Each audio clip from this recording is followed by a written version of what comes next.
For starters, enemies at Naval will only cease spawning once all objectives have been completed. Otherwise, the reinforcements will spawn inside the base every time the enemy count drops below 70. For this reason, you should never focus on killing before taking out all objectives, since you'd just be making things harder for you or your teammates if you're in a public server, by causing enemies to pile up on the objectives, making them literally impossible to complete. With that said, here's the loadout. For your primary, pick from carbines, assault rifles, or DMR. Any other category is not good. As for your secondary, any weapon should suffice. Pack 30 bandages and 30 dressing. You can also bring a few smoke grenades and vitamins if you feel uncomfortable. A M1126 striker armed with a crow's turret is essential for this raid. It is also preferable to procure a MH6 Little Bird since it will speed up the entire process. Before raiding Naval, we must neutralize 2 enemy roadblocks. The first one is an RLF man roadblock near the quarry, while the second is a POD man checkpoint at the Roadblock City Bridge. Taking out the first one can be done with the help of any ground vehicle, however it's recommended to make use of a Little Bird for the second one. If you do own a Little Bird, fly below radar and land under the Roadblock Bridge, scale the cliff and take out the outpost. This method avoids alerting Roadblock City and doesn't require you to drive all the way.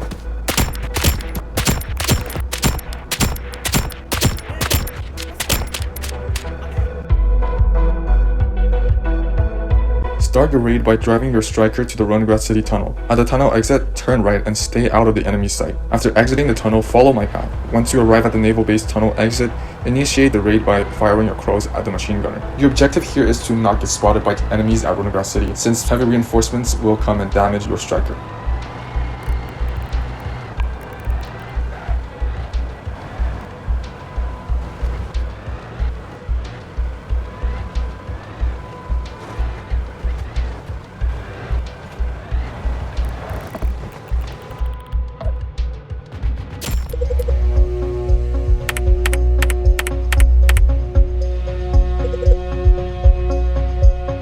Once the raid has been initiated, head into the left corridor at the cross-section. Drive quickly, but be careful to not get stuck here. Ignore the oncoming fire and proceed to the docks. This area is less occupied and safer.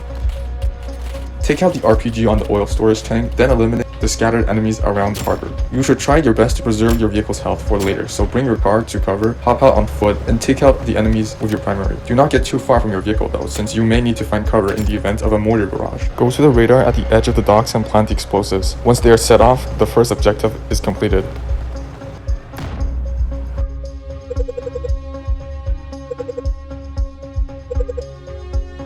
Our second objective is the sand battery situated uphill. Drive your vehicle through this corridor, then turn left at the first intersection you see.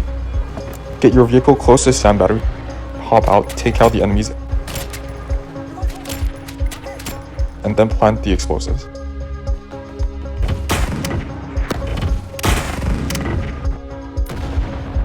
Watch out for the snipers on the tower, and don't forget to disassemble the mortar. Once the missiles are down, you can use its concrete ledge to take out the dozen or so snipers located on the cranes and the hills.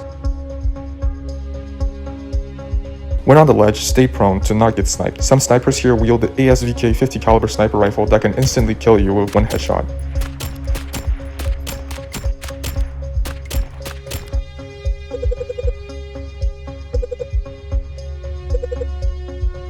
Our third objective is the second radar situated under the crane. Drive your striker down the hill, then turn left.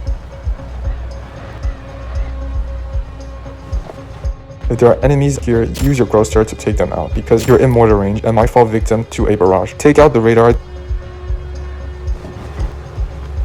then drive to this tunnel. This will lead us to our fourth and fifth objective, the 2 submarines.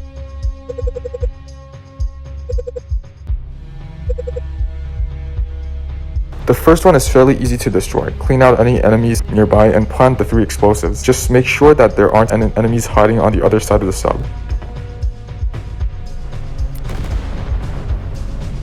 The second submarine is situated deep inside the subbase, surrounded by enemies. Bring your striker in close and use your turret to spot and take them out. Approach slowly and make sure that there aren't enemies hiding nearby.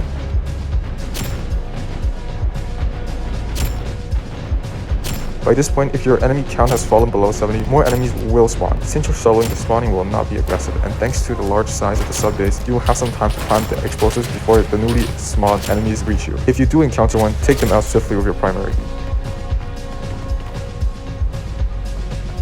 Once the explosives are placed, find cover and wait for them to explode. Return to your striker and turn left to exit the tunnel. There should be a patrolling Humvee passing by the tunnel exit. Take it out if possible. Once you're comfortable exiting the tunnel, drive your striker behind this building for cover. Our last two objectives, which are assassinating the 2 VIPs, will be very challenging, so take your time to reorganize your mags and heal.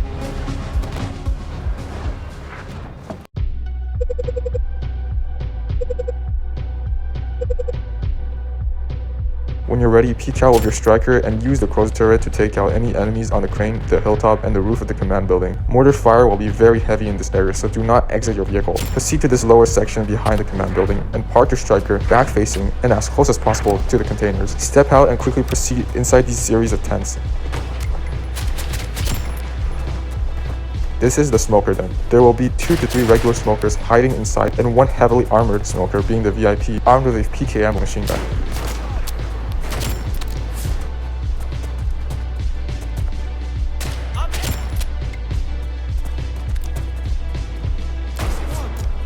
It's best to stay out of the line of sight of the VIP smoker and use third person to headshot him. Once he's dead, run back to your striker and drive it back to the high ground.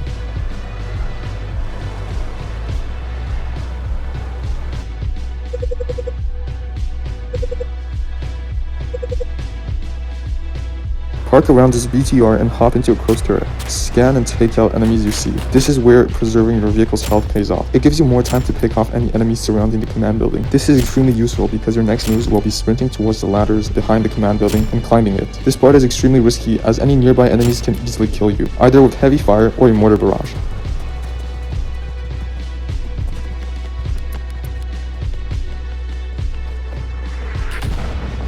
Once you reach the top of the roof, move quickly behind cover and hop down to the lower rooftop. Kill any enemies you encounter and enter the building as quickly as possible. Under no circumstances should you ever hesitate during this process. Do not stop until you've reached inside, as every second you stay outside makes you extremely vulnerable to a mortar strike.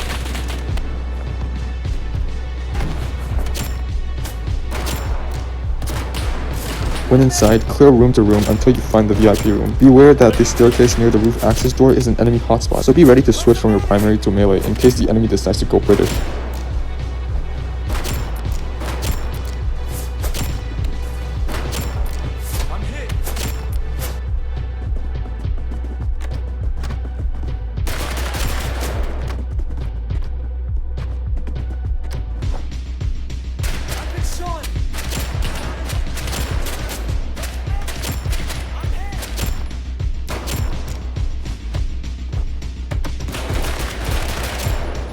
When the last VIP has been killed, the enemy reinforcements will immediately cease.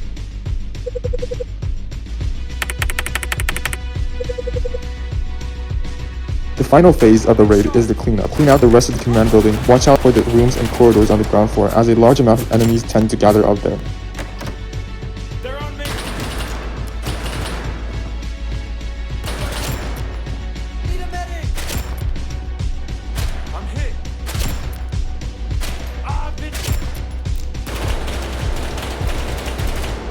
Once the building has been cleared, head out of the command building via the ladder in the back.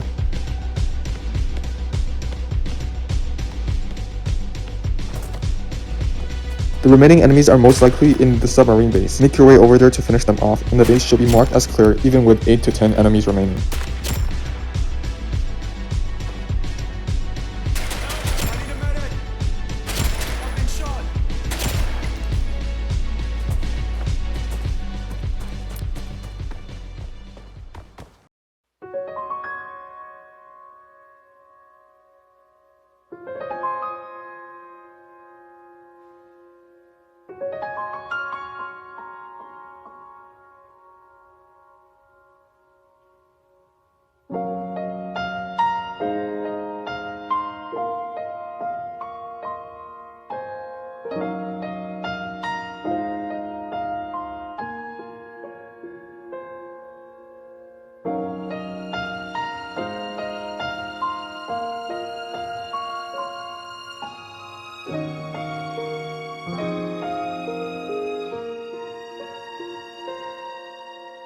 海浪无声将夜幕深深淹没，漫过天空尽头的角落，大雨在梦境的缝隙里